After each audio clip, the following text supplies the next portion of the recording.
Hai, Assalamualaikum warahmatullahi wabarakatuh. Tuan-tuan dan puan-puan, hari ini kita berada pada siri keempat bagi podcast Seri Serambi. Okey. Dan siri keempat ni kita ada jemput tetamu yang sangat-sangat special, iaitu yang bahagia Datin Dr. Hajah Kamariah binti Omar. Welcome Datin. Thank you. Terima kasih sudi terima jemputan. Waalaikumsalam warahmatullahi wabarakatuh. Terima kasih dah sudi menjemput. Okey. Datin, apa khabar, sihat? Sihat. Alhamdulillah, manis senyuman Datin. Okey, tuan-tuan dan puan-puan. Okey.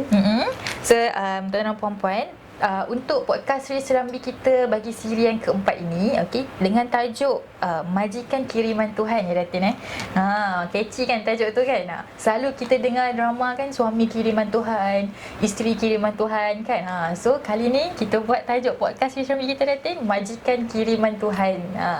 Okey, sebenarnya kan Datin, untuk makluman para pendengar dan juga Datin, okey, bulan Oktober, okey, pada setiap tahun okey, pada 10 Oktober lah specifically setiap tahun kita ada menyambut sambutan Hari Kesihatan Mental lah sedunia, okey, pada 10 Oktober setiap tahun. Alright, dan tema sambutan Hari Kesihatan Mental pada tahun ini 2024 adalah utamakan kesihatan mental di tempat kerja. So sesuailah kita jemput tetamu kita pada hari ni.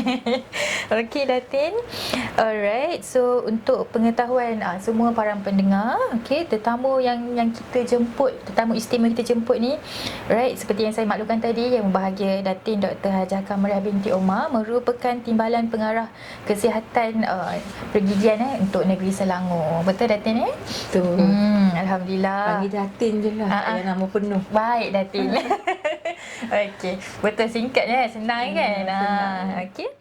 Jadi terima kasih Datin, okey, atas penerimaan jemputan daripada pihak kami. Okey. So untuk makluman yang bagi Datin, okey, kita di Santai Seri Serambi ni kita punya konsep santai je. Tapi sampai. Kan? Santai je. Santai je tapi sampai. Tapi sampai, betul tak? So di mana perkongsian ni dilakukan secara tenang kan. Santai, kita tengok Datin pun tengok cool je pagi ni. Senang je, okey. Right. So Datin, seperti yang saya nyatakan tadi kan, okey, para hadirin juga pada bulan Oktober ni merupakan bulan kesihatan mental lah yang kita sambut pada 10 Oktober. Right. Dan kita punya tema pada tahun 2024 ni, tahun ini adalah utamakan kesihatan mental di tempat kerja. Okey. So seperti yang kita semua dah maklum, okay, Datin memegang sebagai jawatan Timbalan Pengarah Kesihatan Negeri Pergigian, okey, di Negeri Selangor. Okey. Untuk memegang jawatan yang besar ni tak mudah kan Datin? Memang tak mudah lah. Tapi kita patut bersyukur lah kita dapat sampai ke tahap ini, tahap jawatan Timbalan Pengarah Kesihatan Negeri lah. Betul. Bagi saya sebenarnya bila saya dilantik sebagai Timbalan Pengarah Kesihatan Negeri, saya tahu itu satu beban tugas yang amat besar lah. Sebab kita memimpin semua staf pergigian di sebuah negeri. Betul. Sebenarnya saya mula dilantik tu bukannya di Selangor. Lantikan saya yang pertama di Johor. Johor. So memang kalau sebut kesihatan mental ni, saya boleh ingat lah masa saya di Johor tu. Sebab masa saya di Johor tu memang saya seorang saja yang bertukar ke sana. Suami dan anak-anak tak ikut. So kita macam jadi orang bujang balik lah. Seorang je dekat sana. Seorang je di Johor. Lepas tu kita menyewa rumah. Lepas tu, dan on top of that, masa tu PKP. Allah, memang mencabar. Memang. Lepas tu saya asal orang Selangor. Dan adik-beradik saya pun, family pun tak pindah jauh. Semua duduk Selangor, KL je. So bila saya pergi Johor tu memang saya seorang je lah. Memang saya seorang betul. Memang mencabar lah di Johor. Lepas tu jawatan baru kan, baru mula sebagai TPKN. Saya rasa kerja tu okey, pasal support daripada staff, support daripada ni okey. Tapi kita rasa bila kita balik tu tahu, pasal kita dah biasa duduk dengan family kan. Ada anak, ada anak pun anak saya pun 4 kan. Lepas tu kebanyakan anak pun tengah belajar masa tu duduk rumah kan. Jadi macam balik-balik tu rasa kenapa tak ada apa nak buat, masa sunyi tau, sunyi tu tau. Tapi nasib baik masa tempat kerja tu macam seronok lah kan, ada kawan-kawan, ada apa, ada staff-staff semua beri kerjasama, bos pun okey kan. So memang kita seronok masa bekerja, tapi memang sunyi masa balik. Dan terutama sekali masa tu PKP kan, perintah kawalan pergerakan kan. Jadi walaupun PJJ tak boleh balik. Tak boleh balik ke tak boleh balik Selangor, tak boleh jumpa family. Jadi sunyi tu saya rasa saya boleh faham. Kalau kita lah sebenarnya macam kita yang walaupun dah berkhidmat, masa tu dah berkhidmat 20 tahun lebih kan, pun boleh rasa sunyi. Bayangkan pula pegawai-pegawai baru tau. Pegawai baru yang ditukarkan jauh, pegawai ke JP ke kan, staff-staff DSA ke kan, yang ditukarkan di tempat baru kan. Misalnya banyakkan macam kami kan, dental, kebanyakannya staff tu datang daripada Sabah, Sarawak, Kelantan kan. Lepas tu bertukar ke tempat baru. Bila tukar ke tempat baru, kadang-kadang tak ada family pun kat situ. So dia harapkan support daripada staff-staff yang sedia ada. Betul. Tapi kalau staff-staff yang sedia ada tu misalnya sibuk kan, macam Selangor ni kan banyak kes sibuk dengan kerja semua. So mereka akan rasa sunyi tu. Bila balik tu akan rasa sunyi. Lepas tu akan rasa macam down, nak cakap pun tak ada kawan. Lepas tu duduk menyewa bilik kan. Macam saya pun boleh rasa down tu masa pertama sekali, masa tak boleh balik tu. Bila lama tak boleh balik. Lepas tu bila cuti kita duduk di rumah seorang kan. Lepas tu nak kemas rumah tu berapa banyak kita nak kemas kan. Yalah, betul. Sebab bila duduk seorang ni tak adalah banyak sangat kan. Lepas tu kalau cuti kat Johor tu lagilah, dengan PKP tu tak boleh pergi mana kan. Ya, betul. Tu pasal saya ingat masa saya kat Johor tu, saya rasa saya jogging lah. Keliling kondo saya tu saya jogging. Boleh nak rajin, boleh pergi jogging. Just nak macam nak ambil angin kan. Kalau kita duduk terkurung tu lain tau. Lagi Memang tepu kan. Lagi tepu. Boleh rasa macam torture mental juga kalau kita duduk kat situ kan.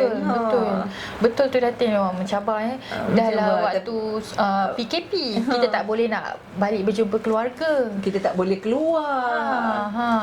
Ya, betul lah. Memang sangat mencabar pun time-time tu lah kan. PKP, saya rasa masa PKP tu memang kesihatan mental tu memang isu utama lah. Betul. Saya sangat setuju tu Datin. Ramai juga yang suffer kan dengan isu kesihatan mental, especially bila PKP lah kan. But Alhamdulillah we learn from that kan. Yes, we learn from that lah. Kan, okay. Right, so thank you Datin for sharing. Memang cabaran tu, satu kita nak adjust sebab baru dilantik sebagai TPKN. Yes, right. Kita nak adjust dengan kerja tu, dengan beban kerja tu. Tapi saya rasa yang itu kita boleh adapt quite easily lah. Tapi masalah bila balik macam tu kan, bila kita balik tu sunyi. Itu je saya rasa kesunyian ada satu isu yang boleh menimbulkan kepada isu kesihatan mental. Betul. Saya sangat setuju. Betul. Sebab bila tak ada support system kan Datin kan, so kita akan rasa down, kita akan rasa sunyi kan. Betul, saya sangat setuju. So Datin, pengetahuan untuk pengetahuan Datin jugalah, okay, dan juga penonton podcast Serambi, kita semua sering kali menggunakan term ataupun terma-terma burnout kan. Paling mesti biasa kan, saya dah burn out lah kan. So apa burnout ni tuan-tuan perempuan kan Datin? Sebenarnya dalam psikologi, okay, burnout ni merujuk kepada keadaan kelelahan fizikal, mental dan juga emosi, okay, yang berlaku kepada individu akibat daripada pendedahan kepada ketekanan yang berpanjangan. So dia boleh sampai kepada burnout. Itulah burnout, okay, dalam ikut psikologi, right? So pada pandangan Datin lah kan, apa agaknya faktor yang boleh menyumbang kepada burnout ni di tempat kerja spesifik? Saya rasa pasal saya pun sebelum ni pun saya kerja di Selangor. Lama dah saya kerja di Selangor. Daripada tahun 2002 saya masuk Selangor. Kalau kita bandingkan demand pesakit, expectation pesakit di Selangor ni memang jauh beza. Sebelum saya masuk Selangor, saya kerja di Kedah. Jadi kalau dekat Selangor ni, satu, beban kerja memang tinggi. Ya, betul. Beban lawan kerja memang tinggi. Yang itu memang tak dinafikan. Kita tengok return kita kalau banding dengan tempat lain tu memang jauh. Memang jauh beza. Lepas tu kita tengok pesakit kita yang datang. Kalau saya tengok yang gigi pun dah ramai. Ini kan pula yang dekat PKD, dekat klinik tu, dekat hospital tu lagi lah. Kalau hospital tu saya rasa pesakit pun sama burn out. Betul. Jadi bila staff kita ni, bila kerja tempat ni dah lah mula-mula sekali nak pergi kerja dah lah jam. Itu dah burn out duduk dekat jam. Kan? Letih tau jam tu sebenarnya. Ya. Kalau Letih kadang-kadang mental. letih mental sebenarnya. Letih mental sebelum pergi tempat kerja tu pun dah letih. Bayangkanlah kita kadang-kadang kita kata kita memang kita nak tengok pesakit, start pesakit dengan temu janji kita dengan ni kan. Ada tiba-tiba jam ada accident. Dah kita lambat. Bila kita pergi lambat kerja, pesakit pun dah yalah biasalah kan. Pesakit pun dah mula kurang dah mula kurang meragam lah. Kita biasa meragam. Bos kita pun kadang-kadang pun dah dia pun mental torture juga kan. Tu perkara ni macam susah nak elakkan lah kalau ni. Jadi bila bilangan pesakit yang ramai, lepas tu bila kita dah lewat tu kita akan bekerja dengan buat patient dengan ni. Kadang-kadang kita pun tak ada masa nak bercakap dengan patient. Bukannya kita tak nak bercakap, tapi macam nak kejar pasal pesakit yang menunggu nak berjumpa kita tu ramai. So kita akan jadi mentally kita akan jadi masa tu kadang-kadang kita tak terasa tau, tapi pasal kita nak kejar, nak habiskan pesakit. Lepas tu lama-lama kita akan jadi letih dan kita akan jadi burn out. Lepas tu kadang-kadang demand pesakit pun amat tinggi di Selangor ni. Pesakit memang yalah expectation dan demand di tempat-tempat yang macam Selangor ni ramai. Saya daerah yang besar kan, negeri yang antara Petaling, kalau daerah Petaling, Gombak, macam saya dah Petaling, Gombak, Ulu Langat, Kelang. The 4 big district yang dekat Selangor ni memang saya rasa demand. Saya rasa kalau kita kerja di Sabak Menang boleh santai-santai lagi kot. Kuala Selangor ke kan? Kuala Selangor pun depends. Kalau Tanjung Karang boleh santai-santai. Tapi kalau pergi kerja dekat belah yang Jeram, Bisayajaya dah mula ramai pesakit dah kan. Betul. Dia dah start. Dia start sakit tu. Jadi kita dah tak sempat nak santai-santai kan. Sebenarnya kalau kita boleh ada macam kita lebih banyak masa dengan patient, kita boleh bercakap, kita ambil masa, tapi kita tak boleh pasal pesakit ramai kan. Ramai. Jadi kita macam kita kena tumpukan, kita kena habiskan kita punya task tu kan. Ini tak termasuk yang hospital lagi lah. Betul. Mungkin mereka terpaksa bekerja double shift kan. Lepas tu yelah, bila double shift tu memanglah kerja satu. Dah letih, burn out. Lepas tu walaupun kita tengah bekerja, kita terpaksa memikirkan anak, suami, family. Betul. Ya kan. Jadi yang itulah yang sebenarnya. Tapi kalau kita ada support yang kuat dari family, daripada kawan-kawan dengan apa, bolehlah kita atasi. Walaupun kita memang rasa burn out, memang rasa stres, tapi kadang-kadang tu memang kalau kawan-kawan kita semua okey, macam kita sama-sama gelak lah sama-sama memahami sesama memahami, sama-sama gelak lah. Kata nak buat macam mana kan. Betul. Jadi niat kita, nawaitul kita nak merawat pesakit tu memang dengan ikhlas, dengan apa kita bekerja lah. Betul. Tapi burn out memang saya tak nafikan lah. Kalau kerja dekat Selangor ni memang kebanyakannya burn out lah, terutama sekali yang dalam 4 daerah yang besar ni. Betul. Betul lah Datin, saya setuju dengan Datin punya points kan. Bila kita terdedah kepada contohlah kerja, tugasan yang berterusan kan, yang menuntut kita untuk melakukan satu tugasan tu secara berterusan, memang kita akan burn out. Tambah pula bila ada demand yang tinggi kan, dan expectation yang tinggi daripada pesakit. Yes, itu akan beri kesan jugalah kan kepada seseorang individu kan. Right. So Datin, seperti yang saya nyatakan pada awal sesi podcast kita tadi, tema sambutan mental tahun ini adalah utamakan kesihatan di tempat kerja, kan Datin, kan? Right. Jadi Datin sebagai seorang ketua lah Datin, kan? Apa antara aktiviti ataupun kaedah yang Datin aplikasikan kepada staf-staf Datin, sama ada di Jabatan Kesihatan ataupun di klinik, kan? Klinik pejabat kesihatan ataupun di hospital ke, kan? Apa yang Datin aplikasikan untuk menjaga kesihatan mental, especially dekat tempat kerja? Sebenarnya untuk kesihatan mental ni kita memang dah ada saringan. Betul. Jadi semua kita pastikan semua kaki tangan kita menjalankan saringan kesihatan mental. Kadang-kadang kita tak nampak. Kita, kalau saya sebagai ketua pun kadang saya tak nampak. Saya kalau yang macam very stress ke, yang teruk ke, yang tu nampak, tapi kadang-kadang bukan yang itu yang burn out, yang buat kerja berterusan, yang kita rasa dia okey, tapi sebenarnya dia tak okey. Betul. Jadi yang penting tu memang kena jalankan saringan. Jadi macam saya rasa dekat Jabatan Kesihatan Negeri Selangor ni memang baguslah. Dia memastikan semua staf dia menjalankan saringan kesihatan mental. Pasal kadang-kadang kita tak boleh kenal pasti siapa yang mengalami ada keselamatan stres atau kesihatan mental, kan? Betul. Efek kesihatan mental betul, dia. Daripada situ baru kita boleh nilai, kan. Selain daripada tu, kita memang dekat Selangor ni memang ada banyak program-program, kan. Betul. Program, kan. Saya rasa patut terima kasih dengan kaunseling semua, kan. Banyak buat program-program. Jadi kalau kami pun, kalau ada misalnya di sesuatu daerah tu, bila kita nampak ada banyak masalah ke apa, kami akan minta kaunselor bagi talk, kan. Betul, pengurusan stres dan sebagainya lah, kan. Pengurusan stres. Kadang-kadang pengurusan stres ni you boleh nampak daripada segi aduan pun.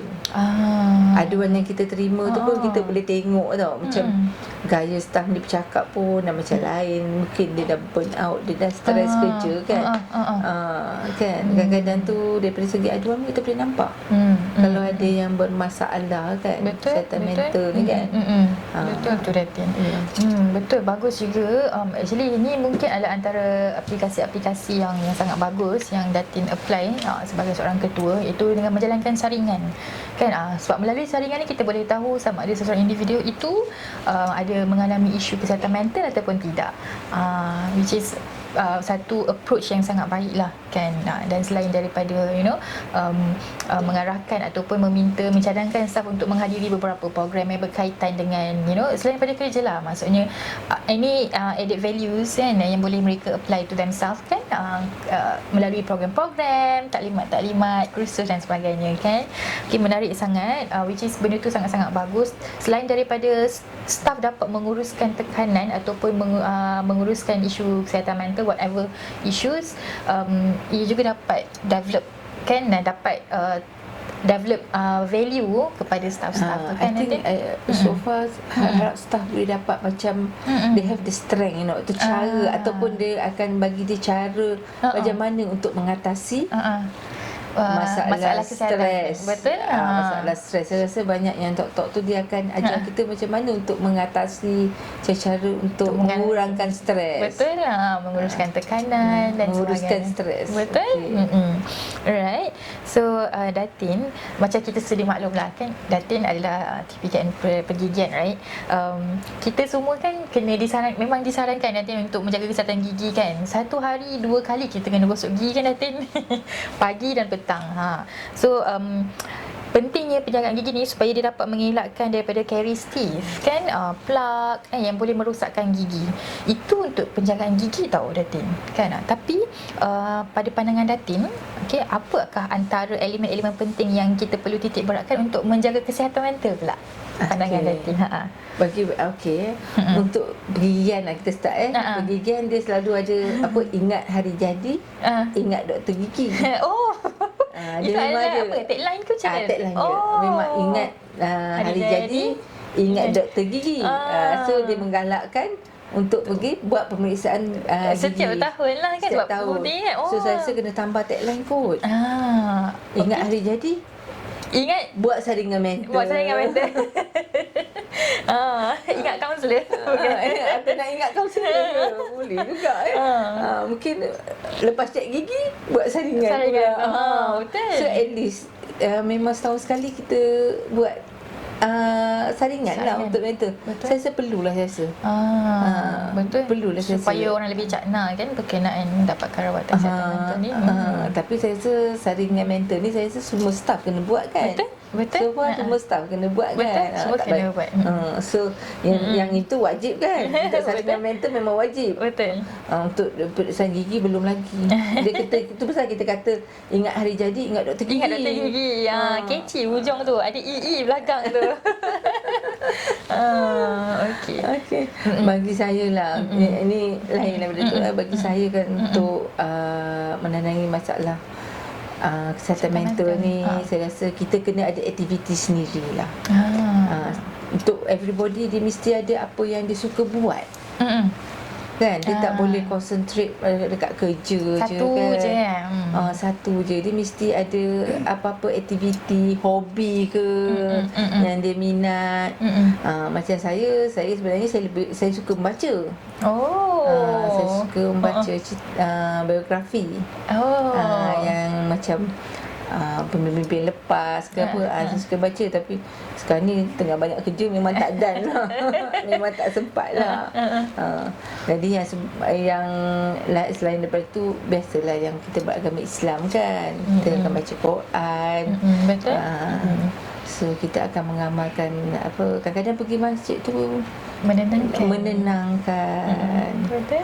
Tapi saya rasa bagi semua orang patut dia ada hobi lah, selain daripada pekerjaan yang ada kan. Hobi dia terpulang dah, apa yang menyeronokkan, yang mendatangkan hiburan pada dia kan. Betul, keluar sekejap kan daripada ni rutin dia rutin hari-hari kan. Yang dia buat. Mungkin ada sekarang ni ramai yang minat tengok drama Korea. Drama Korea ke apa drama sangat kan TV3. Drama sangat TV3 kan. Itu dah sebut kan laki kiriman tu. Laki kiriman Tuhan. Nanti dia akan mula waktu rehat ke apa, dia boleh bincang isu-isu ni. Isu-isu ni di pantry kan. Mungkin dia seronok juga kan. Semua orang boleh bagi pendapat kan. Bagi POV masing-masing kan. POV masing-masing kan. Pasal benda-benda macam tu dia akan mengalihkan, akan mengurangkan stres. Stres di tempat kerja kan. Betul. Maksudnya antara elemen yang penting dalam penjagaan kesihatan mental menurut pandangan Datin adalah kena ada wujudkan lah kan aktiviti yang kita enjoy buat, aktiviti yang selain daripada yang rutin kita selalu buat kan, kerja dan sebagainya, hobi lah basically. Betul Datin Yes. Betul, menarik tu. So tuan-tuan perempuan, lepas ni tuan-tuan perempuan mungkin cuba cari kan apa aktiviti baru yang lain kan yang tuan-tuan boleh buat kan Datin kan. Selain daripada buatlah Sabtu Ahad tu. Kalau dah susah sangat, pergilah window shopping. Window shopping window shopping tengah-tengah bulan. Tengah-tengah bulan window shopping lah. Window shopping lah kan. At the end of the month shopping tu shopping betul lah. Shopping betul kan. Sebenarnya shopping tu sebenarnya menghiburkan juga kan. Betul lah. Bila kita santai kan, tengok kita berjumpa dengan orang. Betul. Ada kita punya masa sendiri tu kan. Time macam kita punya me time lah me kan. Time, betul. Time kita kita lepas tu kita macam kita hadiahkan diri kita. Belilah apa yang patut. Betul. Ini bulan 12 ni ada kenaikan gaji dah. Betul. So dah boleh aim dah lah. Nak beli apa. Kadang-kadang benda-benda macam tu akan menghiburkan hati kita. Betul. Kan? Betul.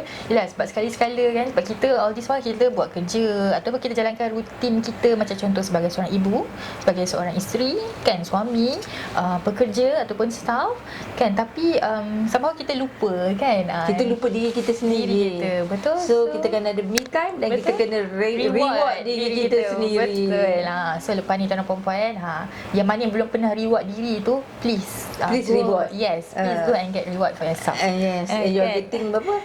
8% kenaikan gaji. That is your reward. Betul.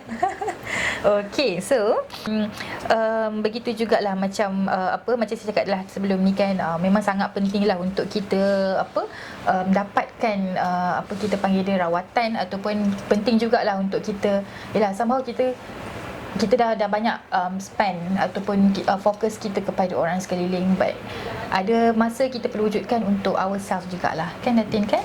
Betul, memang betul. So antara macam tadi Datin kata, Datin suka membaca kan, buku bibliografi kan, window shopping kan, shopping. So itu adalah antara cara Datin menguruskan tekanan ya Datin, kan? Selain daripada tu, kita actually yang paling penting kita kena ada support system. Betul tu. Kita kena ada kawan-kawan rapat, suami, anak-anak kita.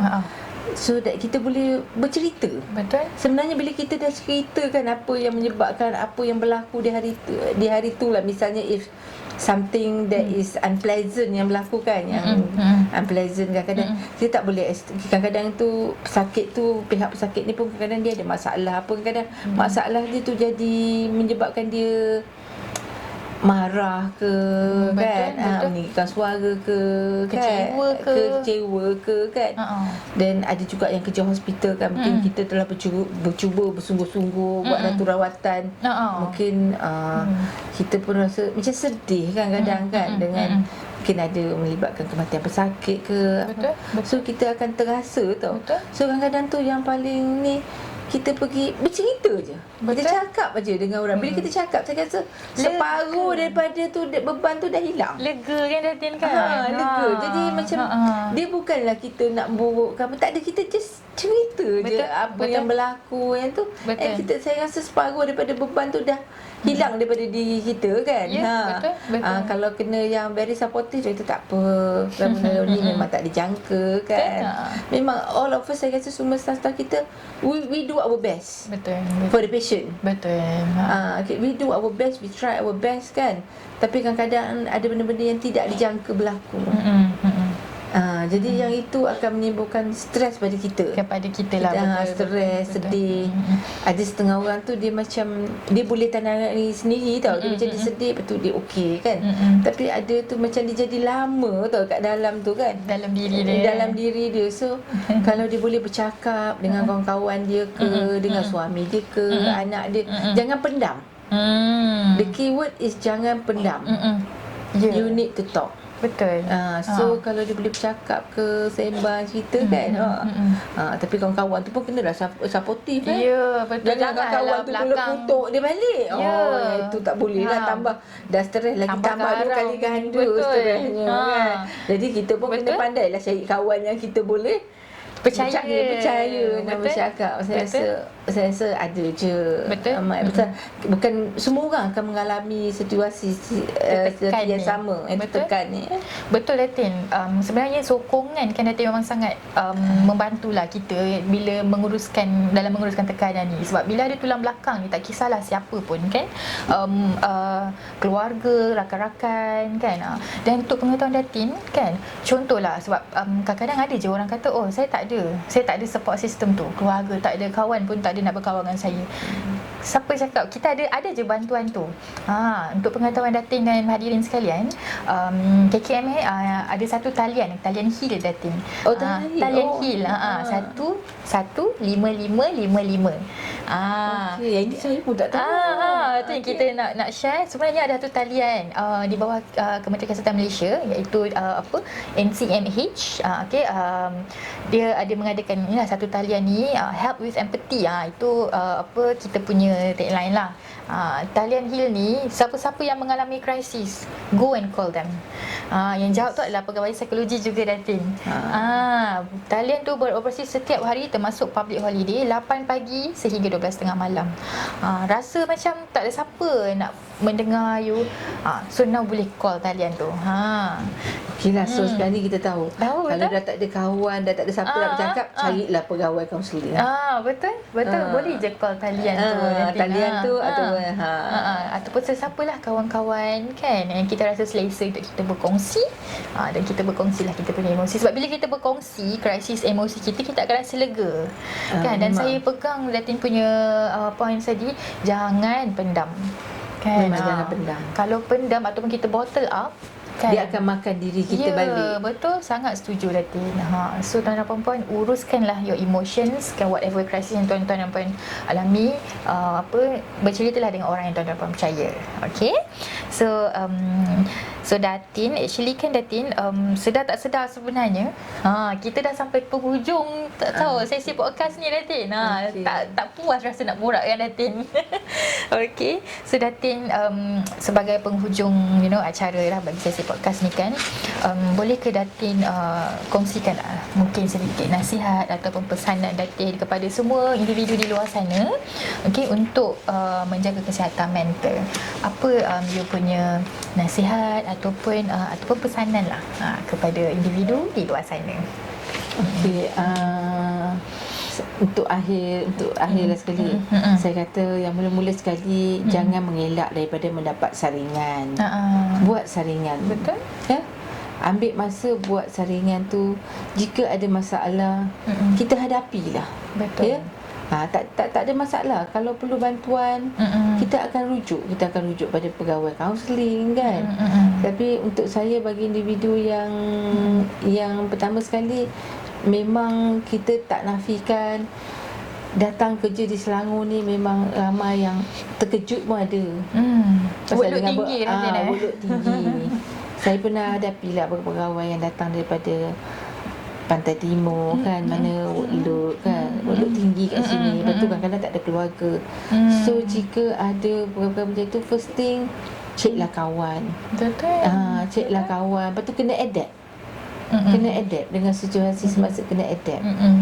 Mungkin ambil masa juga kan untuk adapt tu kan. Untuk adapt, cek kawan. Pasal kadang-kadang family dah jauh kan. Betul. Satu, jangan pendam. Kalau dah tak ada cara, carilah penyelia. Cerita dengan penyelia dan kami akan rujuk. Kami akan cuba bantu. Ya. Saya rasa semua jabatan, semua ketua PTJ, ketua jabatan tak ada isu. Kalau menghadapi ni, kami akan rujuk. Akan cuba mendapatkan bantuan kan. Betul. Sebab yang bantuannya bersesuaian lah.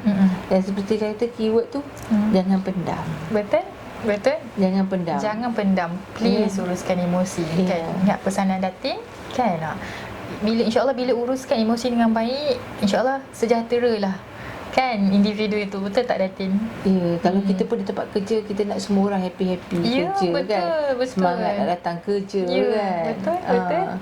Kalau dah tak ada semangat tu nak datang kerja tu, memang yelah, datang kerja muka monyok kan. Tak seronok kan. Tak seronok kan. Kita kena, bila jadi macam tu, pesakit pun perasan. Betul. Pesakit pun ikut stres juga kan Datin? Ikut pesakit pun stres. Okey lah, betul lah juga. Pesakit pun stres kan. Kita anggapkan, kalau tu lah, kita anggapkan misal, memanglah yang stres yang paling utama sebelum datang kerja adalah jam. Kita anggapkan itu adalah satu perkara biasa. Betul. Kita lalui hari-hari kan. And kita kena expect bila jam tu macam-macam boleh berlaku. So kita datang kerja dengan bahagianya selepas menghadapi jam, dan bekerja dengan bersungguh-sungguhnya, dan balik dengan jam. Jadi jangan stres. Pembuka penutup jam kan. Penutup pembuka dia jam.